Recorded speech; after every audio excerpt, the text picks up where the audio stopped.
परिचय। नमस्कार दोस्तों, मैं आपका दोस्त राहुल। हम सब जानते हैं कि हमारा शरीर विभिन्न अंगों से मिलकर बना है। हमारे शरीर के हर एक भाग का एक कार्य है। हमारे शरीर ही की तरह वनस्पतियों के शरीर के भी कई अंग होते हैं। आइए वनस्पतियों के विभिन्न अंगों और उनके कार्यों के बारे में विस्तार से जानें।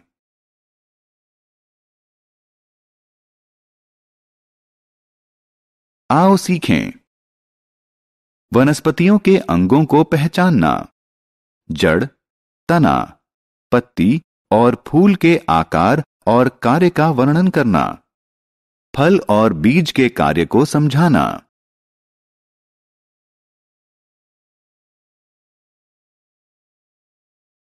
वनस्पति के अंग। प्यारे दोस्तों, जैसा कि हम अपने आसपास देख सकते हैं कि पेड़ पौधों के विभिन्न प्रकार होते हैं। उन सब का रंग हरा होता है और हमारी आंखों को ठंडक देता है। लेकिन क्या आपने किसी पौधे को बारीकी से देखा है? आप इसके कुछ प्रमुख अंगों, तना, पत्ती, फल और फूल को जमीन के ऊपर देख सकते हैं। लेकिन क्या आप जानते हैं कि इसके कुछ अंग जमीन के नीचे छिपे रहते हैं? इस अंग को जड़ कहते हैं।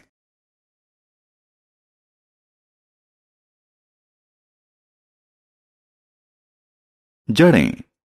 आइए अब पौधों के अंगों के बारे में विस्तार से जानें। शुरुआत जड़ से करते हैं। जड़ पौधे का गैर हरा भाग होता है जो जमीन के नीचे बढ़ता है।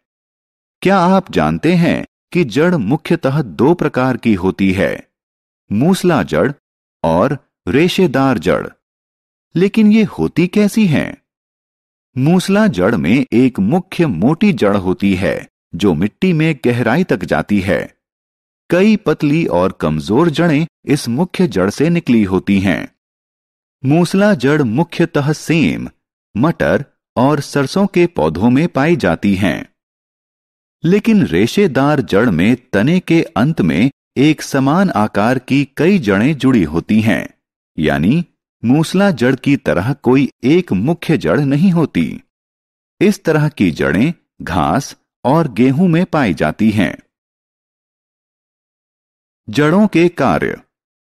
अभी तक हमने जड़ों की संरचना और प्रकार के बारे में जाना, लेकिन अब प्रश्न यह है कि जड़ों का कार्य क्या है? दोस्तों, असल में जड़ें पौधे को जमीन में मजबूती से टिकाए रखती हैं। वे पौधे के अन्य अंगों तक पहुंचाने के लिए जमीन से पानी और खनिज सोखती हैं। कुछ पौधों में जड़ें भोजन संग्रह का कार्य भी करती हैं, जैसे कि गाजर, मूली या शलजम। पौधे द्वारा तैयार भोजन जड़ों में एकत्र रहता है। हम इन जड़ों को खाते हैं और पोषण पाते हैं। तना। अब आइए तना के बारे में जानें। तना पौधे का हरा या भूरा भाग होता है जो जमीन के ऊपर विकसित होता है। यह पौधे को सहायता देता है और उसकी शाखाओं, पत्तियों, फूलों और फलों को अपने शरीर पर वहन करता है। नए पौधों में तने का रंग हरा होता है, लेकिन समय के साथ पौधे की उम्र बढ़ने पर इसका रंग भूरा हो जाता है। कुछ पेड़ जैसे बरगद या आम के तने कठोर, मजबूत और भूरे होते हैं। इन्हें डाल कहते हैं। वहीं कुछ पेड़ों के तने जैसे केला मोटे किंतु मुलायम और हरे होते हैं। कुछ पौधों में तने इतने कमजोर होते हैं कि वो पौधे को सीधे नहीं रख पाते। ऐसे पौधे किसी मदद के सहारे चढ़ते हैं, इसलिए इन्हें बेल कहते हैं। मनी प्लांट इसका सबसे अच्छा उदाहरण है।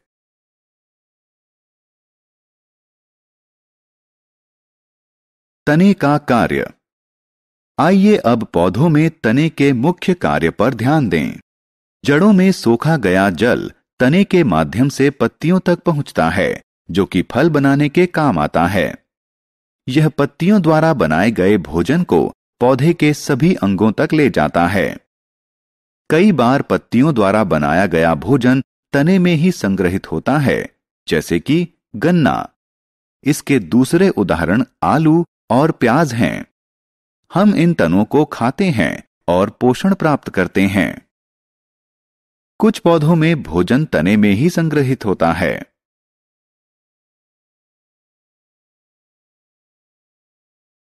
पत्तियां। दोस्तों, पौधे का अगला अंग पत्ती है। यह पौधे का हरा भाग होता है जो तने पर उगता है। पत्तियां अलग अलग प्रकार की होती हैं। कुछ गोल होती हैं, कुछ लंबी होती हैं और कुछ त्रिभुजाकार होती हैं। पत्ती के सतह को किनारा कहते हैं और ये किनारे भी अपने आकार ही की तरह अलग अलग प्रकार के होते हैं। कुछ के किनारे सीधे होते हैं और कुछ के असमान। पत्ती के चपटे भाग को पत्ती की लीफ ब्लेड कहते हैं। हर पत्ती के लीफ ब्लेड में एक मुख्य शिरा होती है और कई छोटी शिराएं इससे जुड़ी होती हैं। इन शिराओं के माध्यम से ही पानी पूरी पत्ती में पहुंचता है।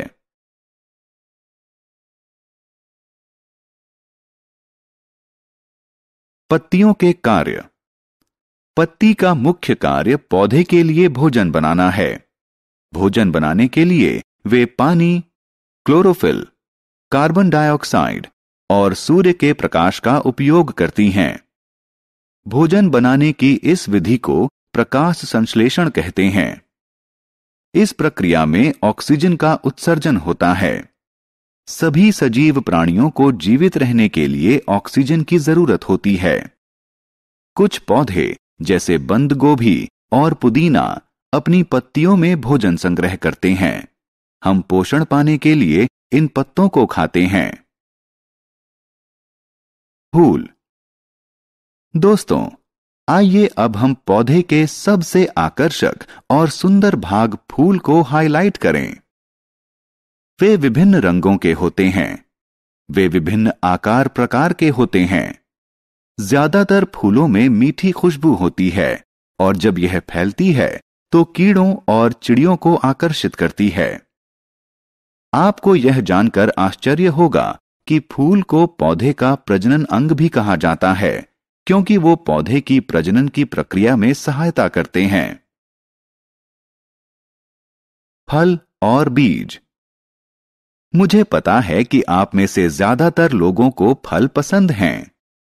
फल पौधे का रसदार भाग होता है। यह पौधे के फूल से उत्पन्न होता है। फल विभिन्न आकार प्रकार और रंग के होते हैं। फल स्वास्थ्य के लिए अच्छे होते हैं क्योंकि उनमें कई विटामिन होते हैं। दोस्तों, बीज फल के अंदर होते हैं।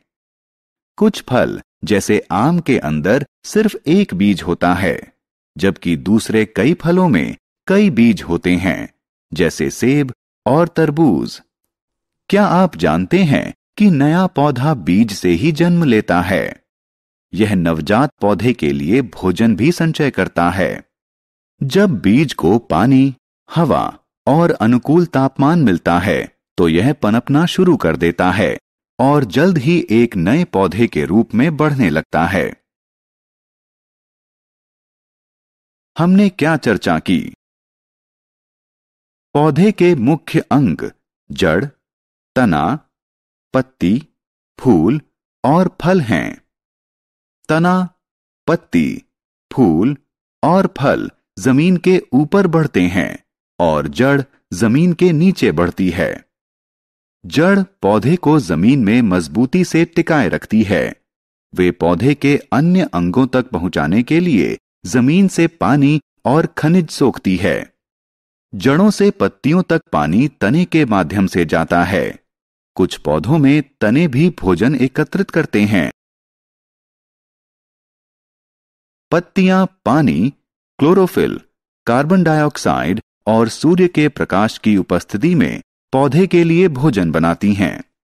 फूलों को पौधे का प्रजनन अंग भी कहते हैं, क्योंकि वे पौधे के प्रजनन में सहयोग करते हैं। फल पौधे का रसदार भाग होता है। यह पौधे के फूल से उत्पन्न होता है। फल के भीतर बीज होते हैं। बीज से नया पौधा विकसित होता है।